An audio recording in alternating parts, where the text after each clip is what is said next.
நாம் எங்கேயாவது packed food எடுத்துகிட்டு போகணுன்னா நம்ம வீட்டிலையே செஞ்சு எடுத்துகிட்டு போகணுன்னா இந்த மாதிரி லெமன் ரைஸ் பண்ணிக்கலாம்.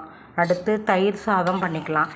தயிர் சாதத்தில் நல்லா என்னென்ன போடணுமோ போட்டு கிளறி, நம்ம மாதுளம்பழம் இருக்குது பார்த்திங்களா, அதையும் இப்படி போட்டு கலந்து வச்சுக்கிட்டா தயிர் சாதம் ரொம்ப டேஸ்ட்டாக சூப்பராக இருக்கும். குழந்தைங்களுக்கு ரொம்ப பிடிக்கும். இந்த மாதிரி நீங்களும் தயிர் சாதம் பண்ணிக்கோங்க. அடுத்து உருளைக்கிழங்கு காரக்கறி. சில பேருக்கு வெங்காயம் போட்டால் பிடிக்கும். இன்றைக்கி நான் வெங்காயம் போட்டு உருளைக்கிழங்கு காரக்கறி பண்ணியிருக்கேன். இது வெங்காயமே போடாத உருளைக்கிழங்கு ரோஸ்ட்டு. குழந்தைங்கள்லாம் அதான் விரும்பி சாப்பிடுவாங்க. அவங்களுக்கு வெங்காயம் போடாத உருளைக்கிழங்கு ரோஸ்ட்டு. இது பட்டர் பீன்ஸை வெங்காயம் போட்டு மசாலா கறி பண்ணியிருக்கேன் பாருங்கள். அது போக உருளைக்கிழங்கு சிப்ஸு கொஞ்சம் பண்ணியிருக்கேன். இப்படி எல்லாம் எடுத்து பேக் பண்ணி இந்த மாதிரி பாக்ஸில் நம்ம கழுவி வச்சு புதுசாக வாங்கின பாக்ஸில் பேக் பண்ணி எடுத்துகிட்டு போகணும்.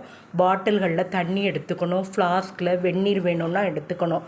இதெல்லாம் நாம் ட்ராவலிங்க்கு வச்சுக்கிற லன்ச்சு.